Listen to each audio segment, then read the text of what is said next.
사도신경으로 우리의 신앙을 고백하며 새벽 예배 하나님께 올려드리겠습니다.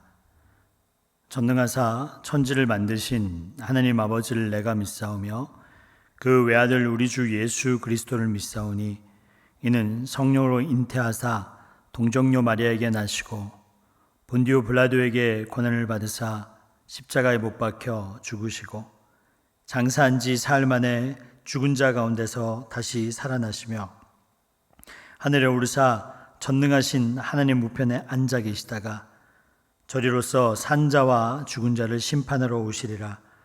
성령을 믿사오며 거룩한 공예와 성도가 서로 교통하는 것과 죄를 사여 주시는 것과 몸이 다시 사는 것과 영원히 사는 것을 믿사옵나이다. 아멘.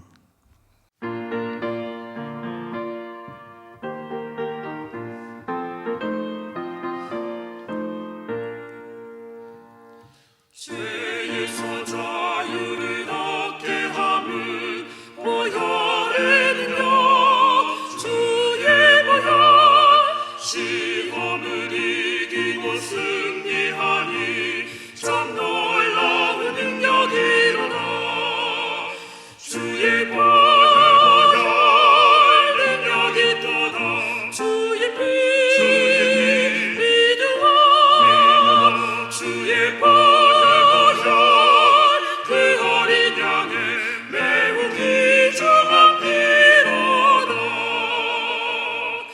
육체의 정욕을 이길 힘을 보혈의 능력 주의 보혈 정결한 마음을 얻게 하니 참 놀라운 능력이로라.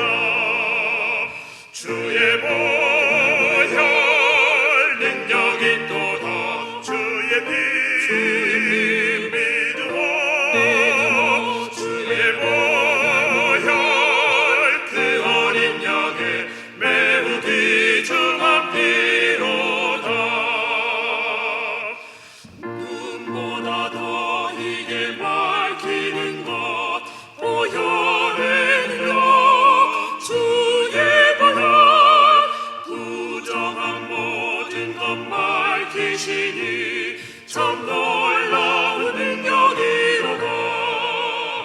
주의 보혈 능력이 또다. 주의 피 믿으라. 주의 보혈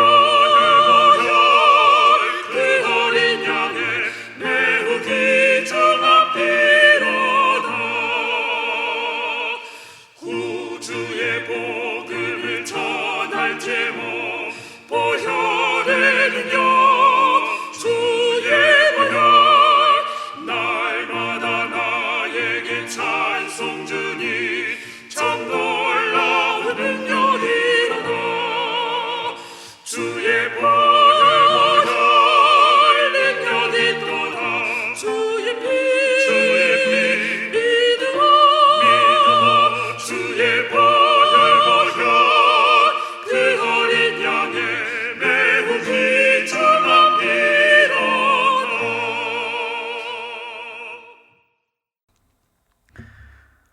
이 시간 우리에게 주시는 하나님의 말씀은 레위기 21장 1절에서 9절까지의 말씀입니다. 제가 읽겠습니다. 여호와께서 모세에게 이르시되 아론의 자손 제사장들에게 말하여 이르라. 그의 백성 중에서 죽은 자를 만짐으로 말미암아 스스로를 더럽히지 말려니와 그의 살부친 그의 어머니나 그의 아버지나 그의 아들이나 그의 딸이나 그의 형제나 출가하지 아니한 처녀인 그의 자매로 말미암아서는 몸을 더럽힐 수 있느니라. 제사장은 그의 백성의 어른인즉 자신을 더럽혀 속되게 하지 말지니라. 제사장들은 머리털을 깎아 대머리 같게 하지 말며 자기의 수염 양쪽을 깎지 말며 살을 베지 말고 그들의 하나님께 대하여 거룩하고 그들의 하나님의 이름을 욕되게 하지 말 것이며 그들은 여호와의 화제 곧 그들의 하나님의 음식을 드리는 자인즉 거룩할 것이니라. 그들은 부정한 창녀나 이혼당한 여인을 취하지 말지니 이는 그가 여호와 하나님께 거룩함이니라. 너는 그를 거룩히 여기라. 그는 내 하나님의 음식을 드림이니라. 너는 그를 거룩히 여기라. 너희를 거룩하게 하는 나 여호와는 거룩함이니라.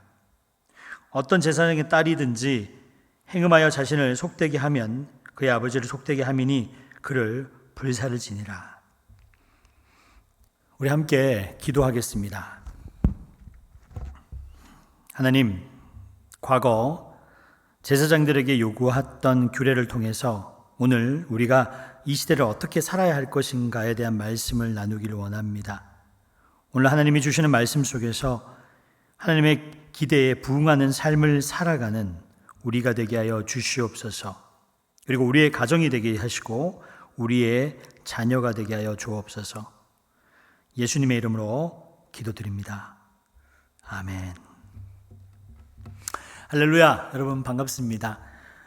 오늘은 레위기 21장을 저희가 읽어나가고 있습니다. 레위기 21장의 제목을 붙인다면은 제사장이 지켜야 할 규례라고 할 수 있죠. 제사장에게 요구되는 규례는 여러분 일반 백성들보다 더 높은 거룩성을 요구했습니다. 지금도 마찬가지죠. 일반 평신도 분들께서 죄를 지으면 그럴 수 있어 라고 얘기하지만 이따금씩 목사의 타락이 신문이나 매스컴에 보도가 되면은 우리 모두가 흥분하면서 이렇게 얘기하죠. 목사가 어떻게 그럴 수 있느냐. 그렇죠? 그것은 목사에 대해서 여러분 어떻게 보면은 더 높은 거룩성을 이 시대는 요구하고 있다는 것으로 생각할 수 있겠습니다. 하지만 엄격하게요. 성경을 들여다보면은 그것은 엄격하게 보면 성경적 사고가 아닐 수 있습니다. 리더, 그렇죠. 어떤 영적 리더는 큰 모범을 보여야 되는 건 사실이죠.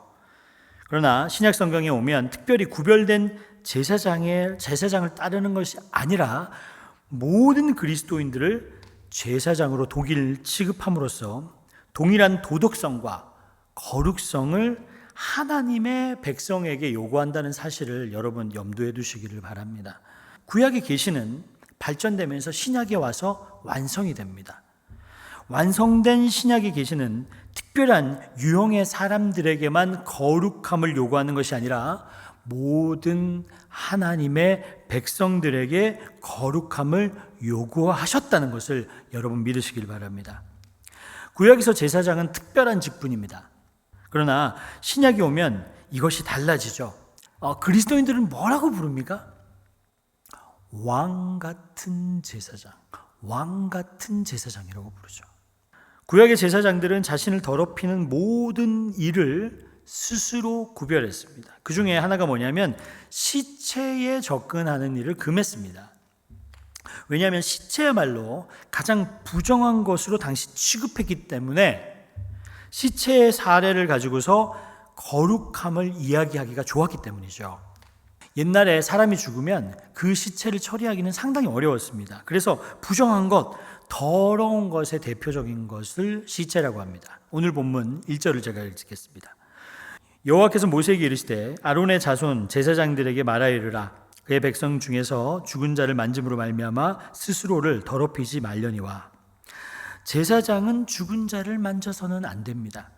이렇게 구약에서 규정하는 것이 있었습니다. 만약에 제사장이 시체를 만지는 일이 발생하면 7일 동안 성소에 들어가는 것이 금지되어 있었습니다. 제사장의 구약의 규례 중에 요구되는 것 중에 또 하나는 뭐냐면 머리털을 깎지 않는 거예요. 그렇다고 마냥 기르지는 않았습니다. 어느 정도 트임을 할 수는 있었지만 일반적으로 만져서는 안 되는 거였습니다. 오늘날 유대인의 전통 교인들을 보면 그래서 머리의 양쪽에는 이렇게 기르잖아요. 그죠? 핵심이 되는 원리는 뭐냐면 바로 거룩함의 원리라는 거예요. 거룩함의 원리라는 겁니다. 외적인 거룩보다 중요한 것은 그렇게 해서 자신을 내적으로 훨씬 더 거룩하게 해 나가라는 겁니다. 그렇잖아요. 우리가 외적인 거룩함을 지켜나갈 때 내적인 거룩함도 지켜나갈 수 있는 것이죠. 고린도전서 3장 16절에서 17절을 제가 읽어드립니다. 너희는 너희가 하나님의 성전인 것과 하나님의 성전이 너희 안에 계신 것을 알지 못하느냐. 누구든지 하나님의 성전을 더럽히면 하나님이 그 사람을 멸시하시리라. 하나님의 성전은 거룩하니 너희도 그러하니라. 너희는 하나님의 거룩한 성전이다. 이렇게 얘기하셨어요. 그래서 거룩하게 보존해야 되는 것이죠. 하나님의 거룩한 성전이라고 하셨으니 거룩하게 보존해야 될 의무가 있는 것입니다. 육체를 너무 더럽히는 일을 삼가하는 것을 성경에는 강조했어요. 그래서 그 원리는 지금도 지켜야 됩니다. 구약처럼 할 필요는 없어요. 하지만 구약에서 이런 것이 있으니 나는 시체 근처에는 안 간다. 나는 머리털을 깎지 않는다. 그것은 성경은 잘못 읽은 것이죠. 하지만 그 원칙만은 지켜야 된다는 것입니다. 신약시대에서는 우리를 중독으로 이끄는 것, 그것을 삼가할 수 있어야 할 필요가 있습니다. 여러분, 알코올 중독, 담배 중독, 심지어는 커피 중독, 이런 중독을 하게 만드는 것을 우리는 삼가할 수 있어야 된다. 왜냐하면 우리는 하나님의 성전이기 때문입니다. 제사장을 위한 두 번째 규례, 그것은 가정의 거룩함을 지키는 것입니다. 가정의 순결함을 지키는 것입니다. 제가 7절을 읽어드립니다. 그들은 부정한 창녀나 이혼당한 여인을 취하지 말지니 이는 그가 여호와 하나님께 거룩함이니라. 이것은 거룩한 성도의 가정의 경건성을 보존하고 그 경건을 지키기 위한 하나님의 교훈이었다는 사실을 여러분 믿으십시오. 그래서 나와 내 아내와 함께 거룩할 수 있어야 되고, 그리고 거룩의 요구는 부부에서만 머물지 아니하고 한 걸음 더 나아가서 15절에는 그들의 자녀까지 이른다는 것을 여러분 보시기를 바랍니다. 15절을 읽습니다. 그 자손이 그 백성 중에서 속되지 말게 할지니 나는 그를 거룩하게 하는 여호와임이니라. 하나님은 부부뿐만 아니라 자녀까지도 거룩함 안에 머무를 필요가 있다라고 얘기를 했어요. 그게 뭐냐? 왜 그러냐면 우리의 가정이 성도다운 가정, 그리고 성도의 가정이 되기 위해서는 거룩함의 증거를 세상에 드러나기 위해서는 부부뿐만 아니라 가정 모두가 거룩함을 지켜야 된다는 겁니다. 자, 이제 신약 시대 신약 성경의 말씀을 읽어보도록 하겠습니다. 베드로전서 2장 5절입니다. 너희도 산돌같이 신령한 집으로 세워지고 예수 그리스도와 말미암아 하나님이 기쁘게 받으실 신령한 제사를 드릴 거룩한 제사장이 될지니라. 누가 제사장이 되어야 된다고 했습니까? 우리 모두가. 베드로전서 2장 9절. 그러나 너희는 택하신 족속이요 왕같은 제사장들이요 거룩한 나라요 그의 소유된 백성이니 이는 너희를 어려운 데서 불러내어 그의 기이한 빛에 들어가게 하신 이의 아름다운 덕을 선포하게 하려 하심이라. 여러분, 제사장의 중요한 책임은 뭐냐면 아름다운 덕을 세상에 드러내는 것입니다. 할렐루야. 거룩한 덕을 드러내야 됩니다. 이 거룩한 덕을 드러낼 첫 번째 삶의 마당, 정말 중요한 장소가 바로 가정이기 때문이에요. 하나님의 거룩한 덕을 드러낼 수 있는 곳. 그래서 그리스도인들은 부부도 함께 그들의 자손까지도 이 신앙을 계승해야 됩니다. 아, 우리 집은 다르구나. 자녀들도 우리의 가정은 다르구나. 우리 부모님들은 다르구나 라고 생각할 수 있어야 됩니다. 그러려면 전통이 있어야 돼요. 신앙의 전통이라는 게 있어야 되는데, 저는 여러분들에게 가정 예배 전통을 좀 살리셨으면 좋겠다. 아니면 가정 큐티를 하는 여러분이 되셨으면 좋겠다라는 생각이 듭니다. 식구들이 큐티나 하나님의 일을 나누는 일이 평범해지는 집안, 세상의 가정과는 다른 세상의 하나님의 이야기, 하나님의 말씀의 이야기를 하는 집안을 만들어 간다면요, 그 자녀들도 암암리의 그 모습을 세상 사람들에게 펼칠 겁니다. 그리고 아름다운 덕을 드러낼 거예요. 왜냐하면 성경에서 진짜 이야기하는 것은 뭐냐면 바로 사랑이거든요. 예수 그리스도의 십자가의 사랑, 보혈의 은혜, 그리고 성령의 열매, 그것들을 우리의 삶을 통해서, 가정의 모습을 통해서, 가정 예배를 통해서 아이들이 배운다면 그것이야말로 정말 명문, 신앙의 명문가 집안이 될 수 있는 비결이 될 수 있는 거잖아요. 이제 오늘 말씀의 결론을 내리고자 합니다.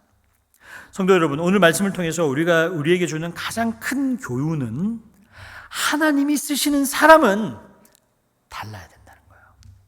하나님이 쓰시는 사람은 달라야 된다. 너희는 이 세대를 본받지 말고 오직 마음을 새롭게 함으로 변화를 받아 하나님의 선하시고 기뻐하시고 온전한 뜻이 무엇인지 분별하도록 하라. 세상과는 달라야 된다. 믿지 않는 자들과는 달라야 된다. 성도는 달라야 된다. 성도의 가정도 달라야 된다. 다르다는 것이 여러분 그리스도인들의 매력입니다. 바로 다르다는 것. 우리가 믿지 않는 사람들과 하나도 다를 것이 없다. 그럼 그런 것은 매력이 아니죠. 저 사람에게는 뭔가 다른 것이 있다. 이것이 매력이죠. 죄가 만연한 세상에서 그리스도인들은 다른 사람이다. 하나님의 형상이 나타나는 것이다. 저 사람은 정말 다르다. 저 사람은 정직하다. 저 사람은 믿을만하다. 이것이 그리스도인의 매력인 줄 여러분 믿으시길 바랍니다. 너희는 세상의 소금이다. 소금이 짠맛을 잃어버리면, 우리가 성도다운 맛을 잃어버리면, 우리가 불신자와 전혀 다르지 않다면 세상에 무슨 일이 벌어질까요? 그래서 우리는 좀 달라져야 됩니다. 우리의 가정도 달라져야 되고, 믿지 않는 자 가정과 비교해서 객관적으로 비교될 수 있는 무언가가 있어야 됩니다. 저 집안은 다르다. 즉 그리스도인의 가정, 그리스도인들이 듣는 이야기는 바로 다르다. 본받지 않는다. 그것이 우리 세상 사람들이 얘기하는 매력 있다라는 말임을 여러분 명심하시기 바랍니다. 만약 우리 가운데 방황하는 우리의 자녀들, 그리고 영적으로 방황하는 인생의 파트너가 있다면 주님 붙잡아 주시고 그들이 나와 더불어 동일한 믿음 안에 견고하게 생활할 수 있는 축복을 달라고 여러분 기도하십시오. 그리고 이 세대를 본받지 말고 마음을 새롭게 함으로 변화를 받아 하나님의 선하시고 온전하시고 깊은 뜻이 무엇인지 분별할 수 있는 거룩한 삶을 사는 저와 여러분과 그리고 여러분의 가정이 되시기를 주님의 이름으로 축원합니다. 우리 함께 주님께서 가르쳐준 기도로 오늘 예배를 마치도록 하겠습니다. 하늘에 계신 우리 아버지여, 이름이 거룩히 여김을 받으시오며 나라가 임하시오며 뜻이 하늘에서 이루어진 것 같이 땅에서도 이루어지이다. 오늘 우리에게 일용할 양식을 주시옵고 우리가 우리에게 죄진 자를 사하여 준 것 같이 우리 죄를 사하여 주시옵고 우리를 시험에 들게 하지 마시옵고 다만 악에서 구하시옵소서. 나라와 권세와 영광이 아버지께 영원히 있사옵나이다. 아멘.